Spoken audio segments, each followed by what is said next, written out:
So that does have implications for how many of you I can get round, because we've got 3 sections to this. So we're not going to take questions from everyone who puts their hands up, but we'll do what we can.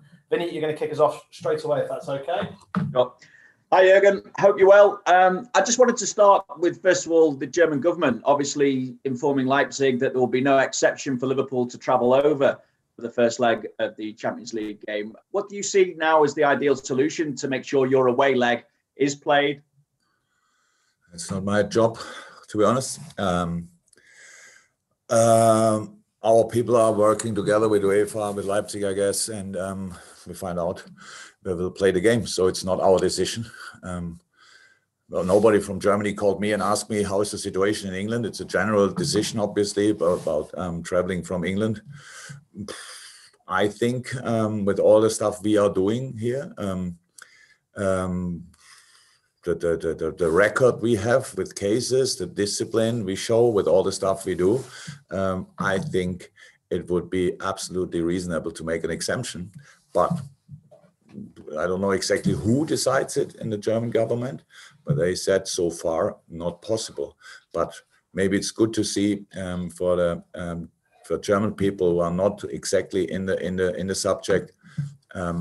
We are not infected. We have the same problems like you have. We know there's another strain, but we are really in a bubble, and we could play at Leipzig as well without spreading the virus. Just to say that at least once, because it's how it always was in that time. The rules are the rules, and we will accept them. So I don't know where we play. Obviously, big game this weekend. Just on availability of players, has Kabak's international clearance come through? Is he ready to go straight in? How's Alisson and Fabinho and Mane? Any chance of playing? International clearance, yes. International clearance, yes. And obviously, last few minutes, because 10 minutes ago, I know what he told me that. Great. And then all 3 boys. So Ali feels much better, good enough to have an individual session today. And Sadio and Fab will be in parts of training today, team training, and that we will see. And would you say Kabak was ready to go straight in such a big game? I don't know. It's about our situation. We will see who can play again, who cannot, who should not play again, or should play again, all these kind of things. And then we will see. So in an ideal world, you have a few weeks and work together on defensive things, especially on organization, all these kind of things. The boys now, Ben and Ozan had yesterday an analyze meeting where they trained, but they had an analyze meeting where they got shown all the stuff we do usually, like a center half movie. And so today, proper session, tomorrow, proper session, and we will see. It's, I don't know yet. I'm sure you were expecting me to ask about the title race, but obviously after Wednesday night, Andy Robertson said, as this moment stands, we're not in the title race. We're 7 points behind them and they have a game in hand. But how would a win change that perspective this weekend?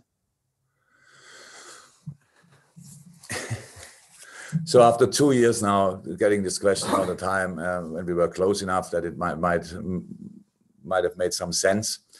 I just don't see it in a moment. Look, you have to win football games. If you do that often enough, then there's a specific moment in the season when it's clear, okay, now we go for it.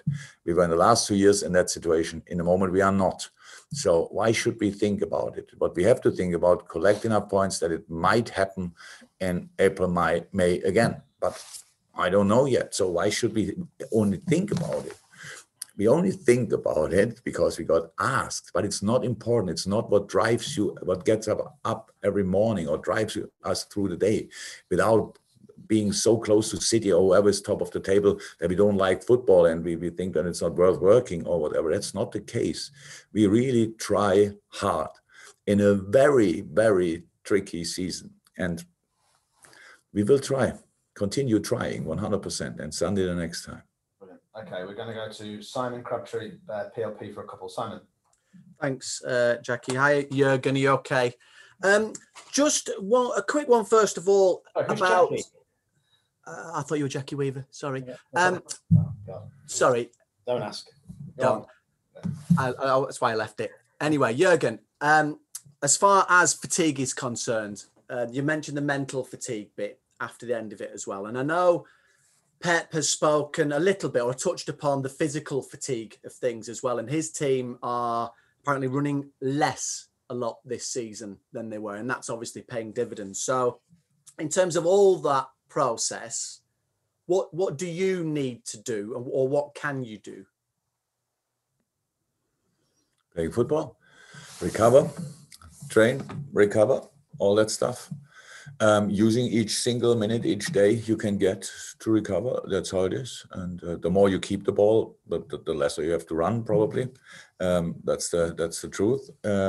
And yeah, we have that difference. That's just, we didn't have a break. Huh? I think City had a 2-week break for COVID reasons. And that all it's really tough. It's a tough year. It's a tough season. I know for some teams it looks like lesser, but for us, obviously, for the reasons you know, it's tough. And that's why I said when I spoke, it's actually the first time that I felt that way. But after a week with twice traveling to London, playing 2 intense games, 2 really good games, I don't think we run too much in these games. I don't think we run exactly as much as we had to win the game.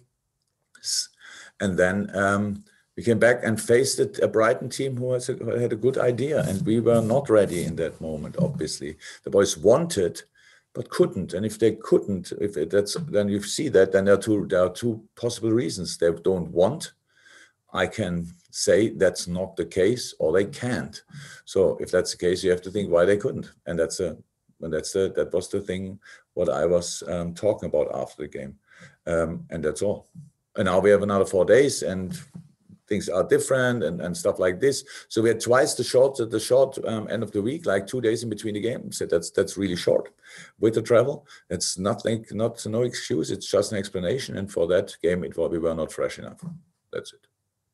And there's some odd anomalies this season with away wins. I don't know whether you're. It's over 40% this season of being away wins, which would be the highest ever in the Premier League if it was to continue than that. And there's only been, I think, one in the last 24 meetings between you and Manchester City that's actually been an away win as well. So how do you given the fact that you've not won at Anfield, or you've lost the last 2 at Anfield, how do you get the magic back to make sure that run, the away wins don't suddenly change here? Yeah. By playing really good football. It's not that I can say now, and boys, come on, don't forget, everybody knows it's Anfield. We love playing there. Still, we love playing there. It's a great place, the best place we can imagine. That's all good. But we didn't win the last 2 games. I know that. But we were not interested in winning 68 in a row. So why we should now make the 2 games we didn't win bigger than it is? I don't think I could sit here when we lost 68 in a row or something like that. That would be a real sensation. So it's all about trying again. It's all about being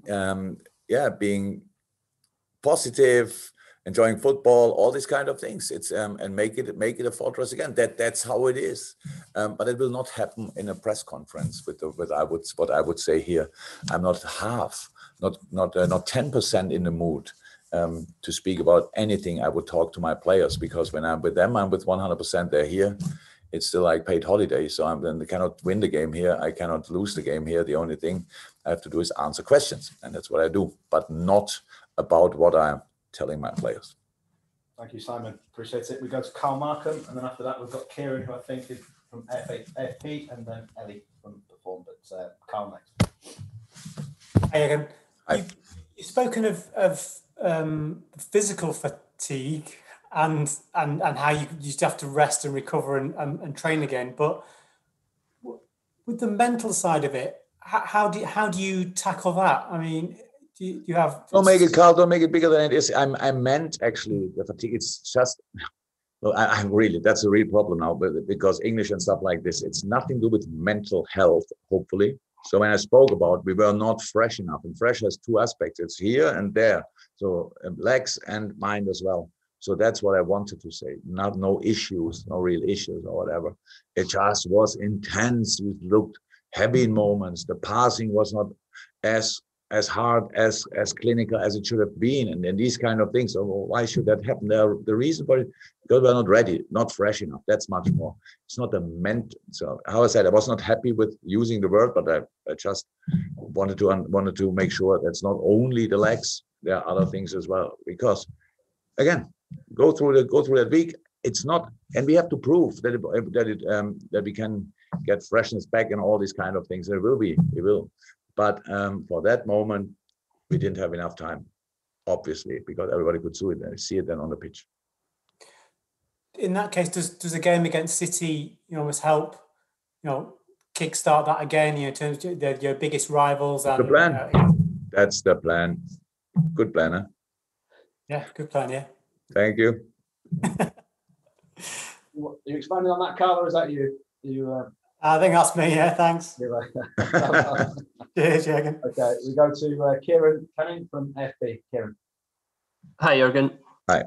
I'm just wondering, Ruben Diaz has made a massive impact at City this season in terms of their record defensively. I'm just wondering, do you see any parallels with the difference that he's made with how Virgil helped you?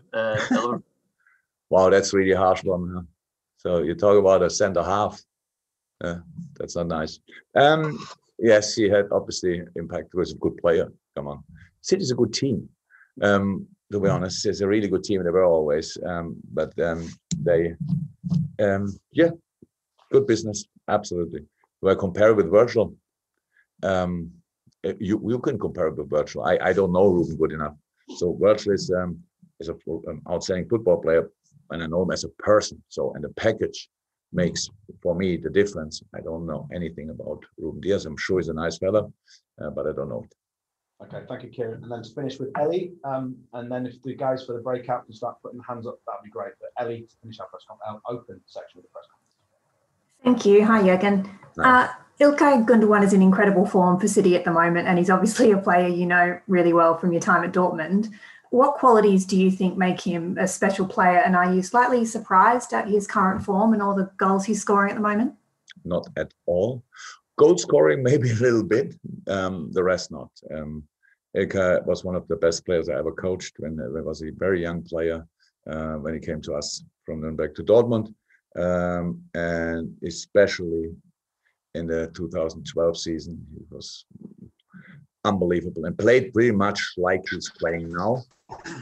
Then he had, unfortunately, some injuries, really tough injuries.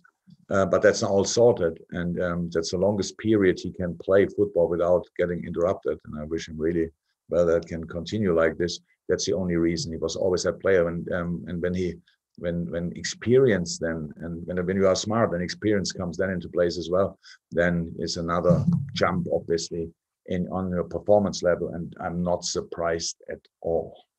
Okay, terrific. Thank you, everyone. That's the end of the